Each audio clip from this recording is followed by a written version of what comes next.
Nós somos a Igreja Adventista Boa Semente, e desejamos que a paz do Senhor Jesus Cristo esteja com você.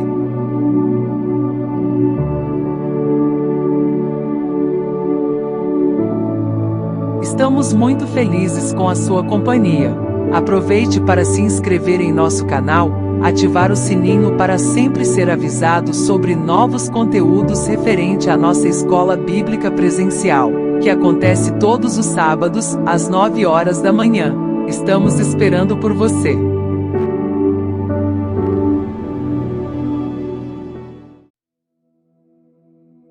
Olá, meus irmãos. Seja a paz do Senhor Jesus sobre a vida de todos vocês. Essa paz que tanto almejamos e da qual tanto necessitamos, esteja sobre todos nós. Estamos nos encontrando para conversar um pouco mais, avançar um pouco mais em nossos entendimentos sobre aquilo que a palavra de Deus nos tem ensinado. E hoje nós vamos retomar a nossa proposta de estudos bíblicos que temos vindo fazendo sobre leis, regras e cerimônias, porque no sábado passado nós demos uma pequena pausa para ponderar sobre as mulheres. Falamos sobre as mulheres. E hoje nós vamos retomar falando sobre leis, regras e cerimônias. E falaremos sobre esse assunto no próximo sábado, no momento da escola bíblica, junto com todos os irmãos, no dia 16 de março de 2024. E antes de adentrarmos ao nosso roteiro, uma palavra para os irmãos. Tenho notado particularmente que precisamos muito da unção de Deus para entendermos com tranquilidade, com leveza de alma, aquilo que a palavra de Deus nos tem ensinado. Tem sido recorrentemente falado pelo mundo evangélico de modo geral, que observar leis, regras e cerimônias que nos foi ensinado, que nos foram ensinadas da parte de Deus, é peso, é dificuldade imposta a nós. Inclusive tem sido abordado o fato de que os cristãos foram libertos do jugo, do peso das leis de Deus, das regras estabelecidas por Deus. E é possível que algum de nós às vezes se confunda com isso, mas nós devemos estar atentos e lembrar: quando pensamos sobre Israel e o que eles faziam até que Jesus veio, ou até que ele viesse e ele veio, nos dá a impressão de que eles tinham uma vida de um pesado jugo e fardo. Mas nós nunca encontramos em todos os escritos do que chamamos de Antigo Testamento, nunca encontramos qualquer reclamação dos nossos irmãos hebreus ou judeus. Não há nenhuma referência do povo dizendo assim: não, Senhor, é pesado demais, eu não dou conta. É bem verdade que Paulo vai falar sobre o jugo que a igreja cristã estava sendo ameaçada de ser submetido a esse jugo. Mas a gente não pode esquecer que o jugo a que Paulo falava não eram os mandamentos, as regras e as leis de Deus. Paulo estava se referindo ao jugo, ao peso das tradições que os judeus haviam assimilado. Aquelas tradições, sim, eram pesadas, eram insuportáveis. O próprio Jesus fala sobre a liderança dos judeus, dizendo: ai de vós, que coloca sobre as pessoas um fardo que as pessoas quase não podem carregar, e vocês mesmos sequer colocam um dedo para poder ajudá-las. É isso, as leis de Deus. O povo de Deus nunca reclamou das leis, regras e cerimônias que Deus pediu que eles fizessem. A nós, humanos, cabe esse papel de complicar as coisas. Repito, para a gente não ter dúvida, quando Paulo vai dizer que a igreja não podia suportar o peso que os nossos pais, dizia Paulo, não puderam suportar, não eram os mandamentos de Deus. O peso era a tradição. Aliás, nunca é demais lembrar, Jesus foi acusado pelos judeus não por quebra da lei, mas por quebra da tradição. Jesus nunca quebrou nenhuma das leis que Deus estabeleceu para os homens, mas Jesus não observou, não valorizou, não fez caso das tradições dos judeus. E por isso ele foi acusado, preso, condenado e morto. Muito bem, hoje nós vamos falar sobre os 10 mandamentos. Dentro dessas leis, regras e cerimônias, os 10 mandamentos estão lá. E eu julgo que o nosso tempo é quase insuficiente para a gente abordar tantos aspectos importantes, santos, sensíveis para nós, filhos de Deus, que envolve a questão dos 10 mandamentos, a lei de Deus, que a gente chama comumente também de lei moral. O nosso texto base, do capítulo 20 do livro do Êxodo, versos 1 até o 17. Então falou Deus todas essas palavras, dizendo: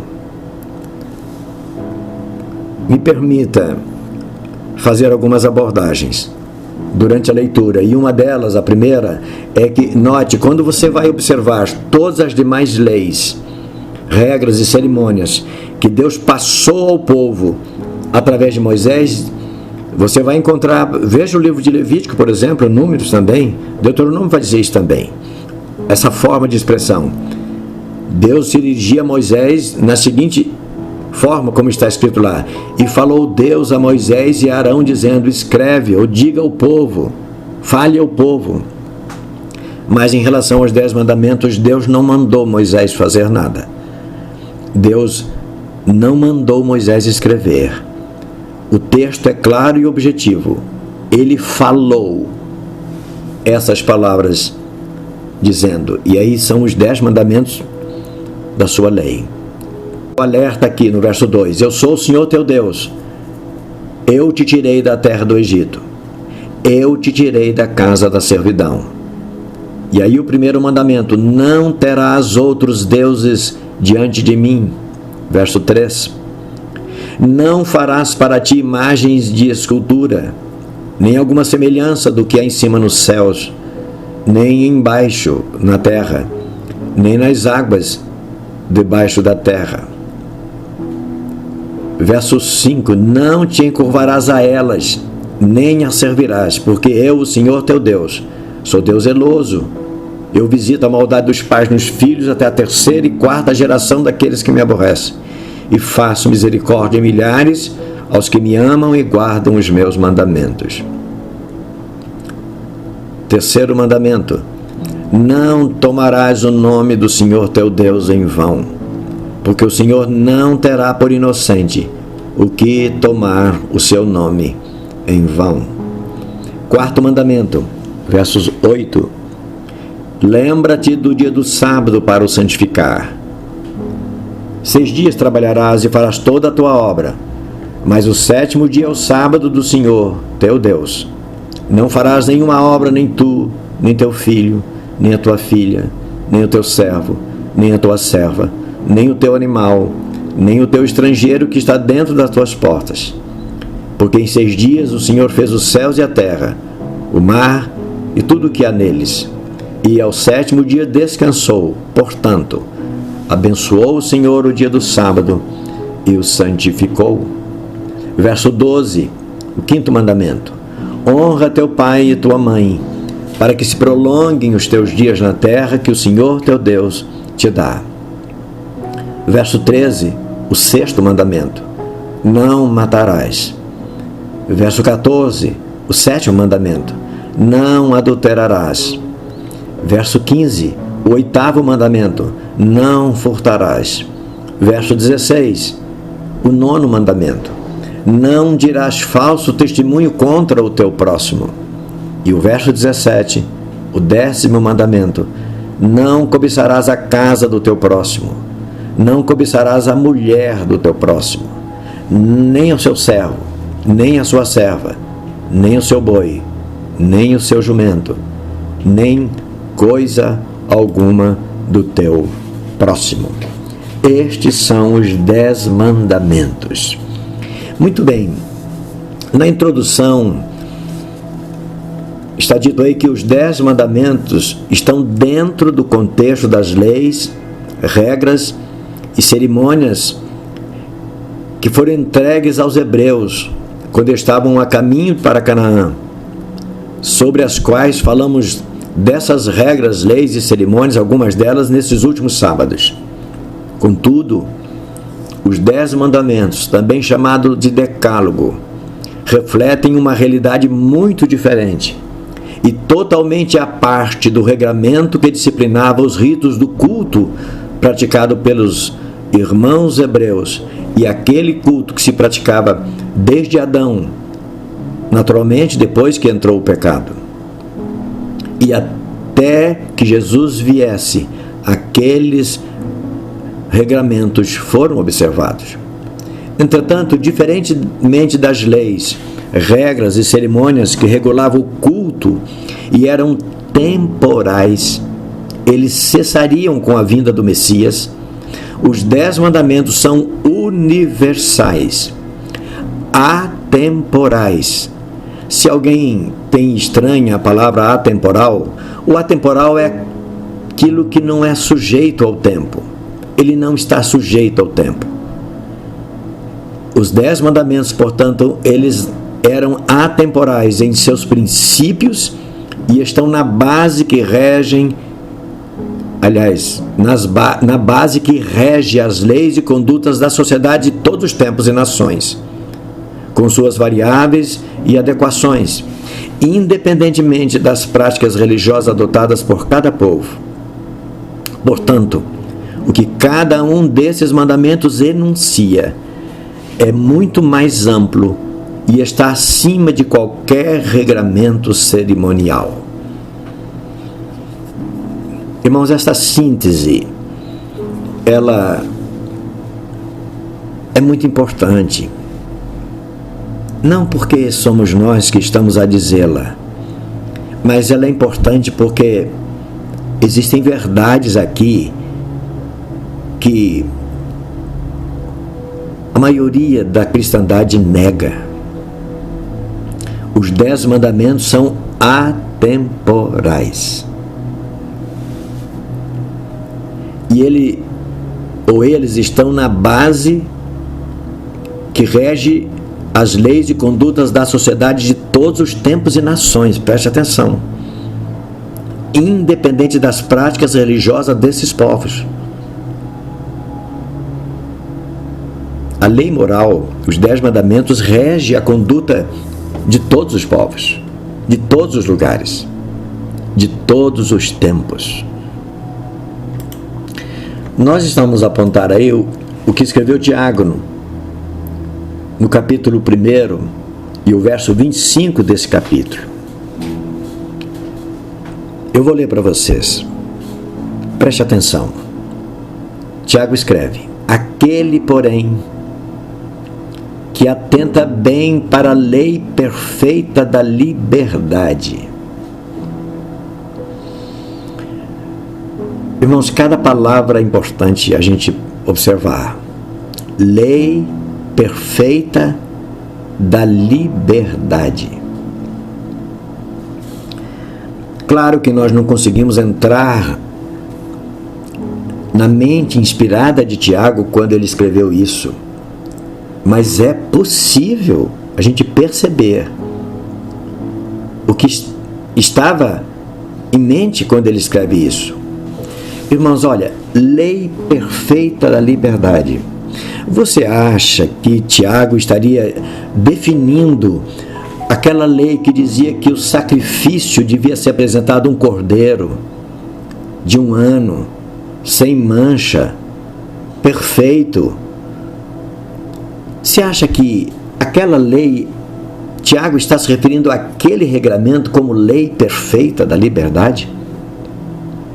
Ou dá para perceber que será que Tiago esteja dizendo lei perfeita da liberdade, a lei que dizia que era para ser apresentado um bolo preparado com azeite, com o melhor da farinha, ou a farinha mais pura, e era para apresentar ali, e o sacerdote colocava aquilo sobre o altar? Será que Tiago tinha em mente a lei perfeita da liberdade, a lei que dava instrução para a forma como os israelitas deviam preparar os bolos, os manjares, para serem apresentados ali no santuário, sobre o altar? Era aquele regramento, era a lei perfeita da liberdade? Ou seria a lei perfeita da liberdade aquela instrução que dizia para os hebreus que quando eles colhessem, eles deviam separar feixes da sua colheita, e eles deveriam apresentar esses feixes ao sacerdote, e o sacerdote deveria mover esses feixes sobre o altar, para frente e para trás? Aquele regramento era a lei perfeita da liberdade a que Tiago está se referindo? Com certeza não era. Porque veja a sequência do assunto, a sequência do que ele escreve. E nisso persevera. Entenderam? Tiago está falando aqui muito tempo depois da morte de Jesus. E ele está dizendo, aqueles que observa, que atenta para a lei perfeita da liberdade, nisso persevera.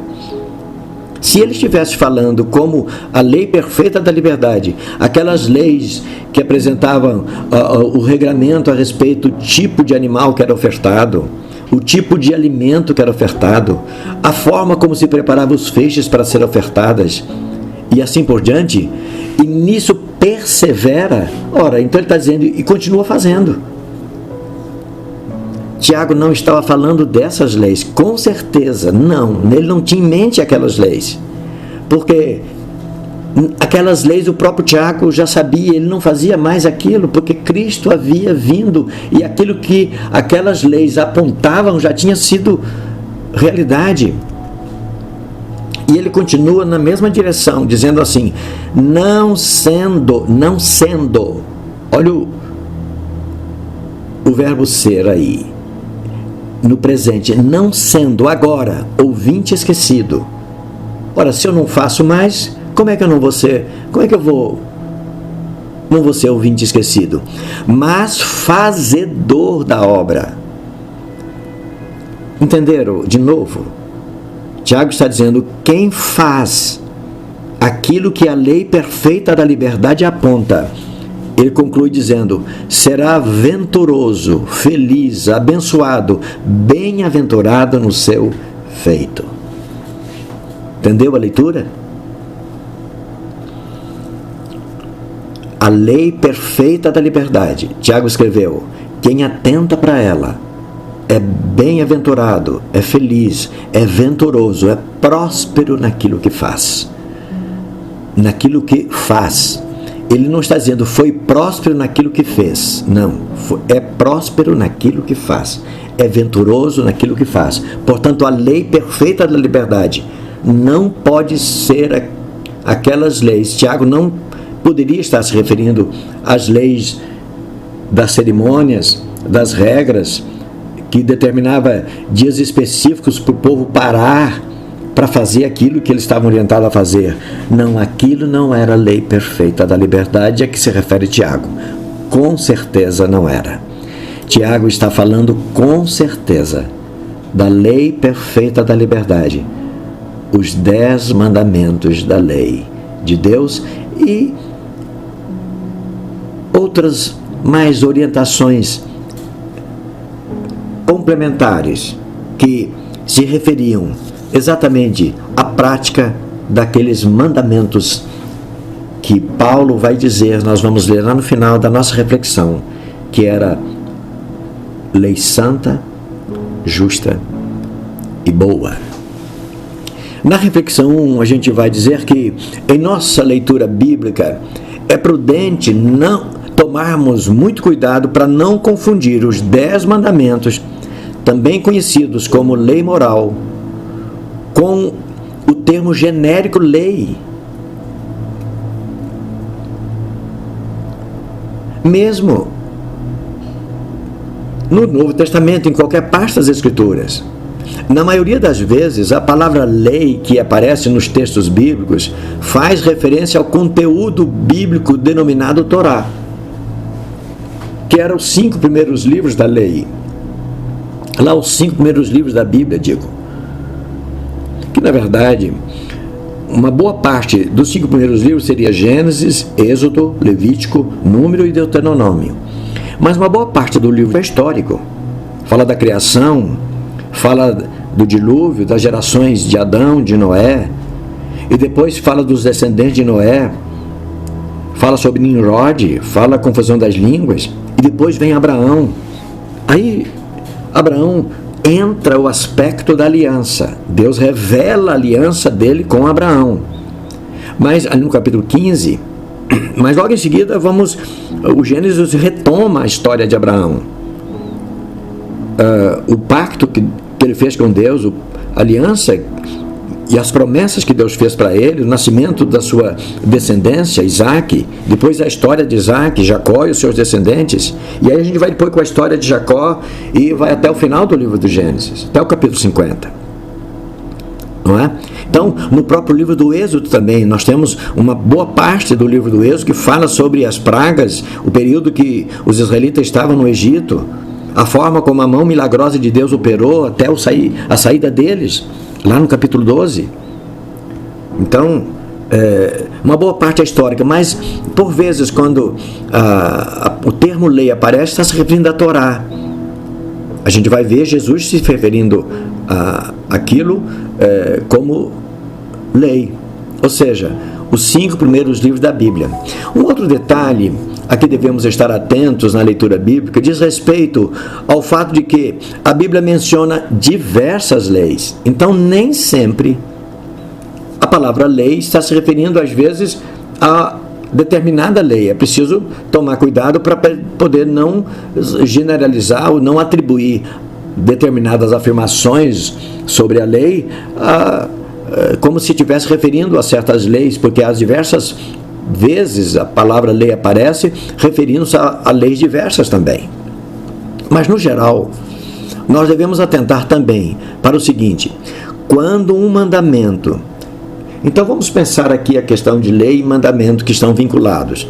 São termos gêmeos, eles estão bem misturados.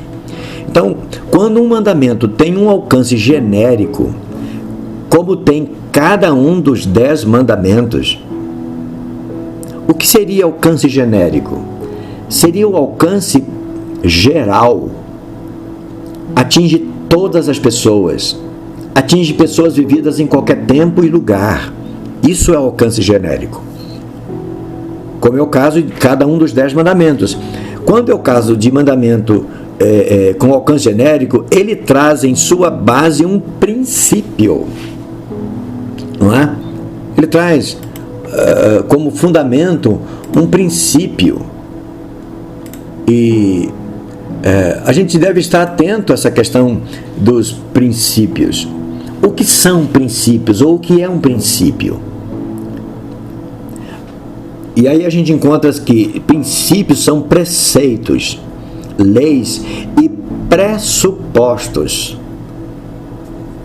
Irmãos, o que é um pressuposto? Então, é complexo. Tá? Às vezes a linguagem a gente não pode generalizar assim com muita simplicidade. Um pressuposto é aquilo que a gente lê, aquilo que a gente enxerga. A gente pode ver isso, Jesus dá exemplos disso lá no capítulo 5 do Evangelho escrito por Mateus. O pressuposto é aquilo...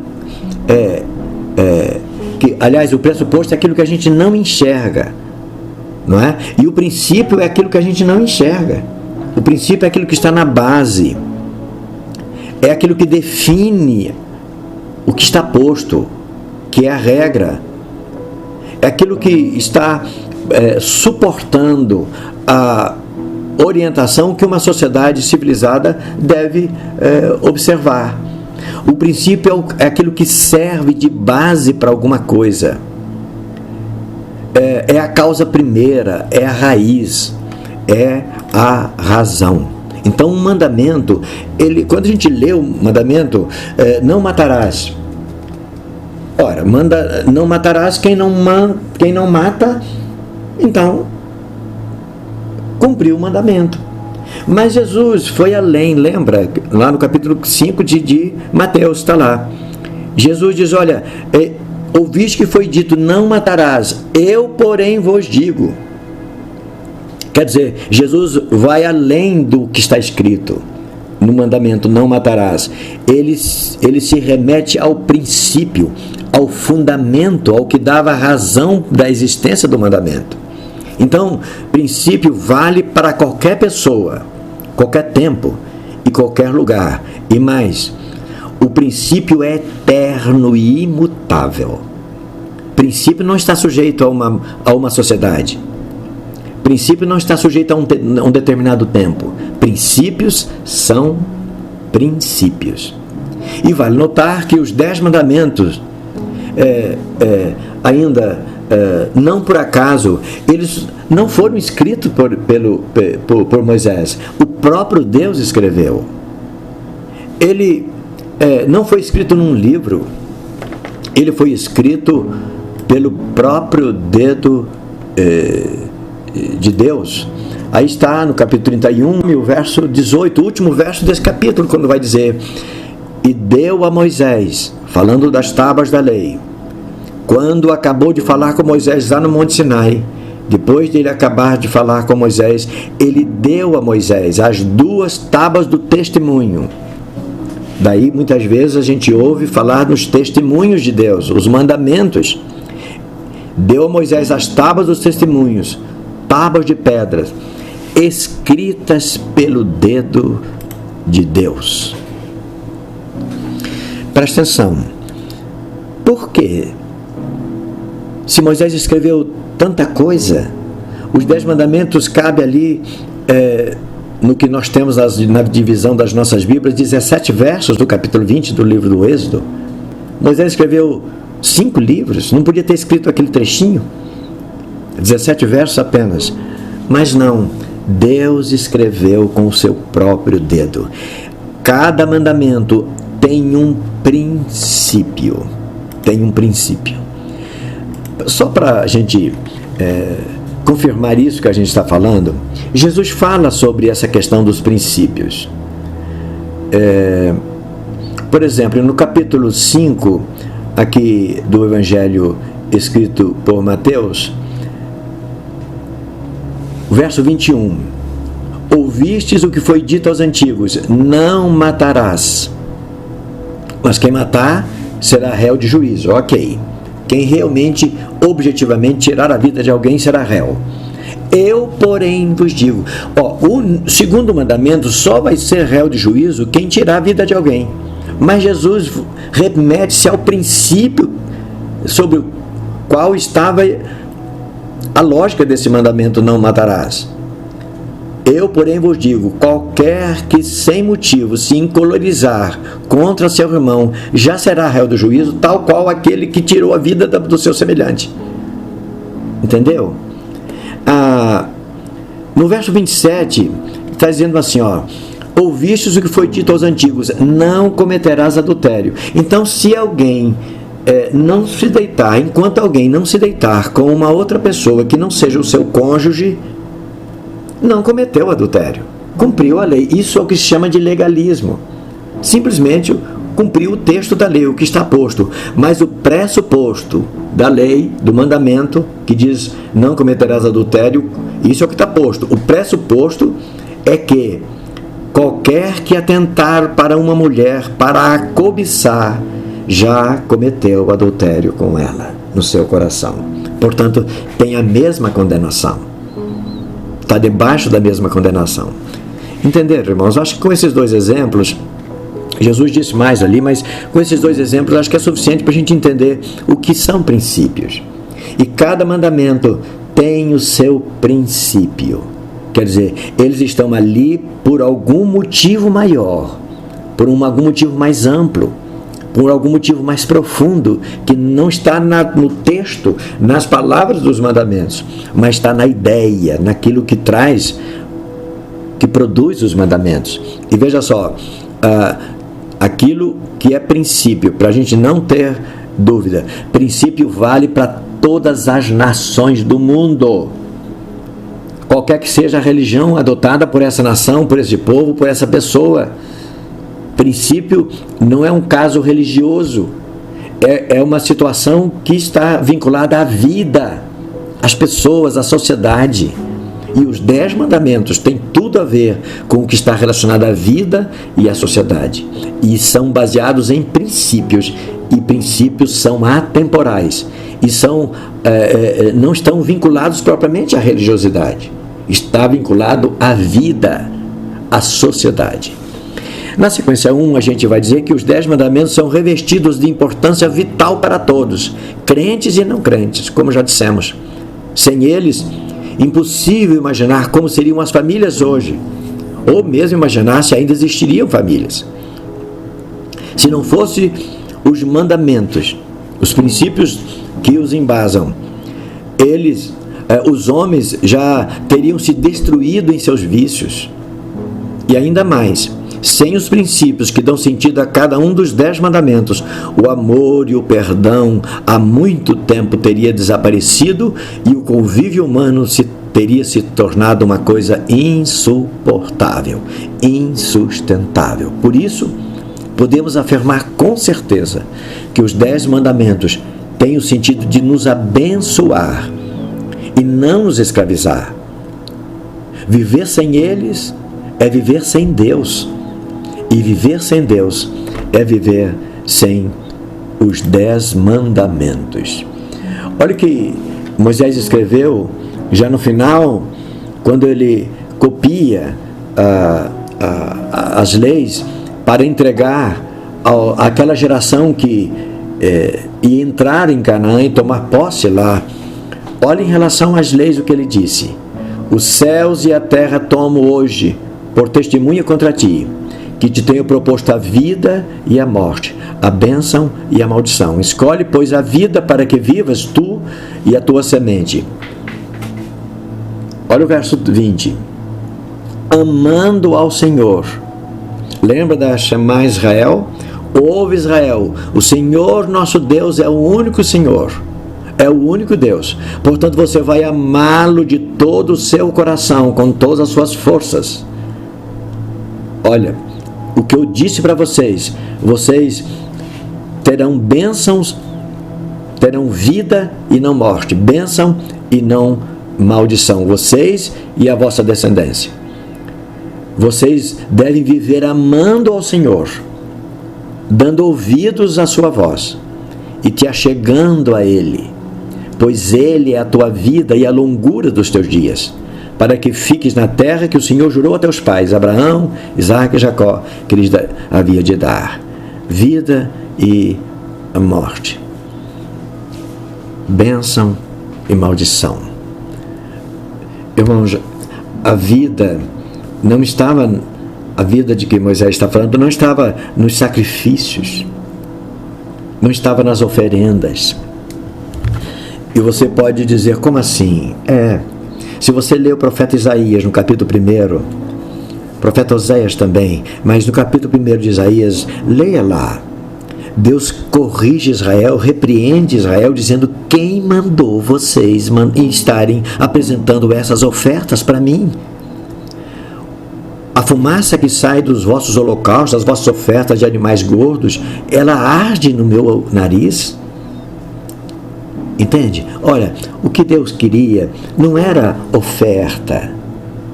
O que Deus queria era obediência. A oferta era consequência da obediência. Quem requisitou isso da vossa mão, diz pelo profeta, lá na frente? Foi Deus, sim, mas Deus requeriu aquilo como resultado da voluntária obediência deles, da atenção aos mandamentos de Deus. Jesus repreende um grupo mais tarde, dizendo assim: vocês devem aprender o que significa misericórdia quero e não sacrifício, e a misericórdia está estampada nos 10 mandamentos. Ame a Deus sobre todas as coisas e a próximo como a ti mesmo. Misericórdia. Você não odeia o seu corpo, disse Paulo mais tarde. Você cuida do seu corpo. Então cuide também dos outros. Ame os outros como a si mesmo. Não é? Então, não faça para os outros aquilo que te ofende, aquilo que te machuca. Os 10 mandamentos estão aí, os princípios são estes. Muito bem, à vista do que vimos acima, dispensa comentar que os 10 mandamentos não se igualam a nenhuma outra lei ou dispositivo contidos na Bíblia. Pelo contrário, todas as demais regras e leis dependem deles. Eles estão no centro, é a base. Tal a sua importância que toda a cristandade vive debaixo deles, apesar de negarem tal submissão. Olha o que Jesus disse no capítulo 22 dos seus ensinos, capítulo 2, escrito por Mateus, versos 37 ao 40, quando Jesus respondia a um doutor da lei. Jesus diz assim: olha, amarás o Senhor teu Deus de todo o coração, e de toda a tua alma, e de todo o teu entendimento, ou pensamento. Este é o primeiro e grande mandamento. Irmãos, qual é esse mandamento? Não terás outros deuses diante de mim. Não farás para ti imagem de escultura. Não tomarás o nome do Senhor teu Deus em vão. Lembra-te do dia de sábado para o santificar. Eu abençoei, santifiquei, separei esse dia para a vossa comunhão comigo. Este é o primeiro e grande mandamento. E o segundo mandamento é semelhante a este. Quando você honra pai e mãe, não mata, não rouba, não adultera, não diz falso testemunho, não cobiça nada que é do seu próximo, você vai estar amando o teu próximo como a ti mesmo. É o segundo mandamento. E olha como termina a mensagem de Jesus para aquele doutor, no verso 40 do capítulo 22 de Mateus. Desses 2 mandamentos dependem toda a lei e os profetas. Ou seja, a síntese do que está escrito de Gênesis a Malaquias, a síntese é isso que Jesus falou dos versos 37 ao verso 40 do capítulo 22, escrito no Evangelho de Mateus. Entenderam, irmãos? É isso, os 10 mandamentos é a síntese disso. E na sequência 2, para a gente já ir para a conclusão, os 10 mandamentos são o fundamento dos estatutos e códigos de ética de todas as igrejas e instituições correlatas. Todas as igrejas, todas as instituições de vida consagrada, elas têm como fundamento os 10 mandamentos da lei de Deus. Ou seja, voltadas para Deus. Seu fundamento é isso, voltar-se para Deus, valorizar Deus e, por outro lado, valorizar as pessoas, cuidar das pessoas, zelar pelo bem-estar delas. Esses mandamentos, ou essas regras, são o que lhes dão suporte e sentido nas suas atividades fins. O Salmo 19, a lei do Senhor é perfeita, refrigera a alma. O testemunho do Senhor é fiel e dá sabedoria aos simples. Irmãos, por favor, se você não consegue enxergar isso, ore a Deus para você poder enxergar. Quando o poeta inspirado diz: a lei do Senhor é perfeita e refrigera a alma, repito aqui, ele não estava pensando naquela oferenda de animais, naquela oferenda de bolos, naquela oferenda de feixes do cereal escolhido. Ele não estava pensando no povo se reunindo em tendas. Ele não estava pensando no povo deixando um dia exclusivo para ir adorar. A lei do Senhor, os preceitos do Senhor, ele está dizendo aquilo que dá vida para as pessoas. Os preceitos do Senhor são retos e alegram o coração. O mandamento do Senhor é puro e ilumina os olhos. O temor do Senhor é limpo e permanece eternamente. Os juízos do Senhor são verdadeiros e justos juntamente. Mais desejáveis são do que o ouro. Sim, do que muito ouro fino. E mais doce do que o mel e o licor dos favos. É a lei de Deus sintetizada no que chamamos de 10 mandamentos, escritos por Deus com o seu dedo em tábuas de pedra. E finalmente, na reflexão 3, você já notou, é uma pergunta, uma reflexão, que tudo quanto recebemos como boa orientação que nos é passada pela igreja tem seu sentido e seu fundamento em algum dos 10 mandamentos? Já notou isso? E pensando de outra forma, nenhuma das boas orientações que recebemos tem como base outro fundamento que não os 10 mandamentos da lei de Deus.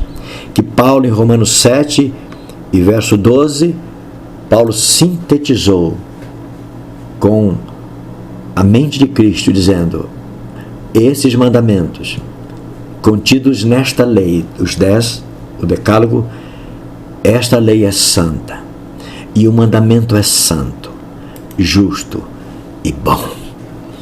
Irmãos, aqueles que dizem que o mandamento, este ou aquele mandamento, alguém mudou, a gente sabe que o 2º mandamento foi mudado por uma instituição religiosa.